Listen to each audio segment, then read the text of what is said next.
8:36 de la mañana. Nosotros seguimos en ampliación de noticias. Ha sido un gusto abrir el programa con el médico intensivista, el señor Jesús, perdón, le perdí el nombre. Acá está, Jesús Valverde Guamán, está bien, el nombre que tenía en mente, y ha sido un gusto hablar con él y resaltar la labor de los médicos, que son importantísimos en nuestro país. Y ahora continuamos con Hugo Ñopo. Él es investigador, y además Hugo Ñopo ha estado escribiendo muchísimo sobre cuáles son las perspectivas económicas que se vienen, es decir, cuáles son el golpe económico que va a haber en la población y las pérdidas de trabajo, que hay que decirlo, sus proyecciones no necesariamente calzan con las proyecciones que se están haciendo desde el oficialismo, desde el gobierno. Hugo, ¿cómo estás? Mucho gusto conversar contigo. Muy buenos días. Buenos días, Patricia, Fernando, Ricardo. Es siempre un gusto. Bueno, bienvenido, Hugo. Tú has estado escribiendo, has estado dando entrevistas sobre el golpe que va a ser para la economía, y tú estás hablando de una cosa muy importante, y es que ni siquiera podemos saber en este momento cuántos empleos se están perdiendo, porque el 70 y 80% de nuestros trabajadores, de los peruanos, viven en la informalidad. Por lo tanto, sus empleos no necesariamente están registrados, ¿no es cierto? Muchos de ellos, además, no deberíamos considerarlos de empleos como tal, porque son formas de supervivencia, ¿no?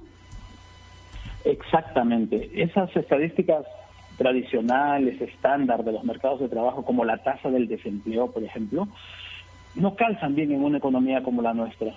4 de cada 10 trabajadores en nuestro país son trabajadores independientes.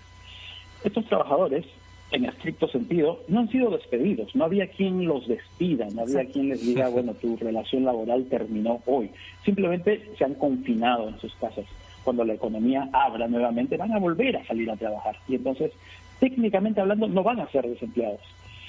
Pero la pregunta no es tanto si van a ser empleados o desempleados, sino que lo que ya estamos viendo es que cuando ellos salgan a trabajar, la productividad que tengan va a ser muy baja, y la posibilidad que tengan de llevar dinero a sus hogares va a ser bajísima. Ahí es donde están los problemas. Hablas de un punto muy importante, Hugo, que no solo es la contracción de la oferta, sino la contracción de la demanda. Hablamos sí, efectivamente, la contracción de la demanda. Hablamos con mucho entusiasmo de la reapertura económica, de que los negocios van a empezar a funcionar, de que la gente va a poder empezar a vender, y no estamos diciendo de quiénes les van a poder comprar. Exactamente. Esto es lo que hace esta circunstancia del coronavirus tan particular. Tenemos simultáneamente un shock sanitario, por un lado, pero por el otro, en la economía, tanto un shock de oferta como shock de demanda. Se han juntado muchos choques conjuntamente, que hace de esto tan difícil de sobrellevar. Además, no se trata de un solo choque o de un triple choque nacional. El choque es a escala global. El reto es gigantesco. Pero ¿crees tú, perdón Patricia, crees tú, Hugo, que como está ocurriendo en otros lugares muy lentamente, evidentemente, porque todavía no pasa esto de la pandemia, pero como ha ocurrido en nuestro país, la resiliencia que nos ha caracterizado por haber atravesado crisis tremendas, como la del terrorismo de los 80s, 90s, la de los fenómenos del Niño, y esta organización social de base, los comités del vaso de leche, los comités de madres, podrían darnos de pronto una mirada un poquito más optimista de nuestra recuperación? Yo estoy de acuerdo contigo, Ricardo. Nuestro nivel de emprendimiento también, me olvidaba. Tenemos experiencia lidiando con crisis, sabemos lidiar con crisis, y hemos sabido, sobre la base de estrategias conjuntas de cooperación, como bien señalabas, clubes de vasos de leche, clubes de madres, salir adelante. Seguramente varios de esos tejidos ya se están armando, ya se están consolidando para juntos salir hacia adelante aquí. Hay razones para estar optimistas en esos sentidos. Sabemos cómo operar en la acción colectiva para llevarnos a todos a un bien común compartido, que es lo que necesitamos ahora, ¿no? Pero eso es para salir de la emergencia, ¿no? Pero para luego recuperar el crecimiento va a ser más difícil. Estaba hablando Diego Macera en una entrevista que le hacían este fin de semana en Perú 21 sobre un golpe a la caída de nuestro PBI que es mucho más fuerte que el de las proyecciones y países de la región. ¿Por qué? ¿Por qué si teníamos tantas reservas, si teníamos una posibilidad de enfrentar la COVID con mayor éxito, ahora resulta que nuestra economía se va a ver mucho más golpeada que la de países que no estaban en nuestra misma situación? Sí, pues tenemos una magnífica macroeconomía, tenemos unas magníficas cifras fiscales, tenemos una excelente imagen en los mercados internacionales que nos permiten endeudarnos a precios, o sea, tasas de interés muy razonables.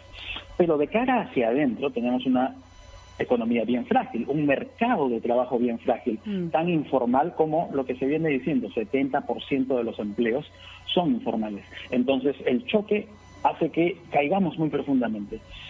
Esa es la cara negativa de la moneda. La cara positiva de la moneda es que de repente, y aquí pongo el condicional, probablemente también rebotemos muy rápidamente. Ahora, vamos a rebotar muy rápidamente porque, como decía, 40% de los empleos no son despidos, son personas que van a salir a trabajar inmediatamente y rápido van a comenzar a salir a trabajar. Ya están saliendo... Disculpa, Hugo, la interrupción. Ya están saliendo, pero preocupa que después de todos estos meses de cuarentena, porque probablemente hemos tenido una de las cuarentenas más largas y duras del mundo, están saliendo de cualquier manera. Es como que es como lo que pasa con los mercados, como que no se previera que cuando la gente salga va a ocupar las calles, la informalidad va a crecer y tanta cosa de estar metido en casa para que al final otra vez salgamos en masa sin el orden necesario, no parece una estrategia eficiente. No es inteligente para nada. Estamos saliendo de una manera no inteligente en lo sanitario, pero además no inteligente en lo productivo. No necesariamente es lo más productivo lo que estamos haciendo en el agregado. Y es ahí donde debería venir esa reflexión. Ser una economía de 70% de informalidad en el agregado no nos hace bien productivamente. Nos haría mucho mejor tener menos emprendimientos, mucho menos, y quedarnos solo con aquellos que son realmente productivos y que gran parte de esos trabajadores independientes, jefes de sí mismos, pasen a trabajar a compañías mucho más grandes, que pueden poner mucho mayor dotación de capital y tecnología y hacer que cada puesto de trabajo sea más productivo. Eso nos haría bien en el agregado. Ojalá dentro de los aprendizajes que vamos a sacar a partir de esta pandemia, también avancemos en ese sentido, porque me parece bien importante lo que comentaba Ricardo sobre los aprendizajes que hemos tenido en crisis pasadas, de saber lidiar juntos, de saber salir adelante. Uno de nuestros grandes aprendizajes de la crisis de los 80 fue precisamente saber mucho sobre la importancia de la estabilidad macro, la disciplina fiscal.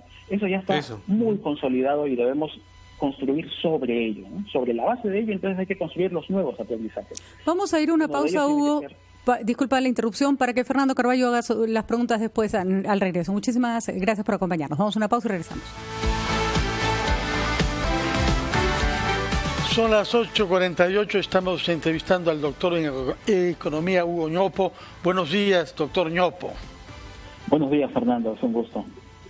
Sí, nos acaba de decir que tenemos una experiencia en sobrevivir a crisis, pero al mismo tiempo usted ha afirmado de que no podemos reaccionar como después de la crisis producida durante los años 80, porque ya el emprendedurismo no va a ser una alternativa y que la informalidad debemos aprovechar para reducirla, incorporando a los informales a empresas más grandes y más productivas. ¿Cómo se hace eso, doctor? ¿Qué pasos podamos dar para que el problema estructural de nuestra economía pueda ser resuelto junto a la crisis inmediata? El primero es toma de conciencia, ¿no? Siempre antes de tomar una acción hay que tomar conciencia. Y bueno, lo que tenemos hoy diseminado en la población es esa idea de querer ser el propio jefe, no depender de una entidad. Y ahí es donde tiene que venir el inicio del cambio de conciencia. A muchos de nosotros nos vendrá bien pertenecer a organizaciones más grandes. Ahora, de parte de las organizaciones también viene una toma de conciencia. Las organizaciones deben ser cada vez más conscientes de lo importante que es compartir los beneficios. Si es que las personas son más productivas en las empresas grandes, es en esas empresas grandes, donde los salarios deben ser mucho más generosos, los beneficios probablemente también ser mucho más generosos y avanzar en ese sentido. Otro elemento que sin duda hace falta aquí es un sinceramiento de la legislación laboral. Tenemos una legislación laboral que es demasiado enredada, demasiado complicada, difícil de comprender, difícil de cumplir. Entonces, simplificar y sincerar la legislación tiene que ser también paso necesario en este camino. Hugo, hay un trabajo que no se está haciendo, hay que decirlo, desde el Ministerio de la Producción. Tú señalas, y varios economistas señalan que el foco está puesto en el sector formal. En el sector informal o semiformal, porque hay que decirlo que la informalidad no es dual, digamos, no es como un binario. Exacto, no es binaria, efectivamente, hay como una especie de recorrido entre la formalidad y la informalidad. No hay políticas de reconversión, por ejemplo, para muchas empresas que necesitan de pronto apoyo, ¿no? Para saber cómo reenfocar su oferta. No hay apoyo tampoco para personas que van a necesitar, por ejemplo, incursionar en el comercio electrónico. Acabamos de ver el esfuerzo que ha hecho Gamarra por propia cuenta para crear una página web que todavía tendrá sus problemas, pero que ya es un gran avance. ¿Debería también el gobierno hacer ese tipo de tener ese tipo de iniciativas? Sí. El gran articulador de todas las fuerzas siempre son los mercados. Por eso es que creemos tanto en que los mercados son eficaces, son efectivos, son eficientes para asignar los recursos en las economías. Y la mejor manera de hacer que los mercados funcionen es haciendo que la información fluya. Los flujos de información son fundamentales para los mercados. Entonces, cuando una persona necesita saber en qué valdría la pena reconvertirse, valdría la pena que vaya a buscar alguna información en algún portal. Cuando algún microemprendedor también quiere reconvertir el rubro de su negocio, también valdría la pena un portal. Como la empresa, como por ejemplo el esfuerzo que se hizo con las CITES, ¿no? De asesoramiento, seguimiento a determinados rubros, ¿no? Ahora, en esto de los flujos de información, también ya tenemos aprendizajes que incorporar, felizmente. Ya sabemos que únicamente los flujos de información no son suficientes para que las personas tomen acción. Hay que tener flujos de información para que la gente pueda mirarlos y tomar decisiones, pero también se necesita acompañamiento, asesorías, porque no todos tienen la capacidad de comprender toda la información que fluye. A veces vivimos en tiempos ya de intoxicación informativa, especialmente en estas épocas de redes, donde la data fluye, pero fluye en cantidades ya abundantes, muy difíciles de marea. Hay que discriminar, saber evaluar y también saber leerlas. Exactamente. Y para eso nada mejor que acompañamientos, buenos acompañamientos que pueden proveer un Ministerio de la Producción, un Ministerio del Trabajo. Muy bien, Hugo. Ojalá escuchen y que no dejen al micro y al medio empresario solo, porque son el motor económico y en este momento se necesita más que créditos. Los créditos no son lo único que van a reactivar, ¿no? Exactamente, como dice Hugo, hay que hacer un encadenamiento con información y con capacitación también. Hugo Ñopo con nosotros, investigador principal de GRADE, explicándonos que las cosas hay que tomárselas en serio. Hay mucho más que entregar dinero, hay que capacitar a las personas para sobrevivir a una de las crisis más graves de nuestra historia económica. ¿Y con quién seguimos, Ricardo? Gracias, Hugo.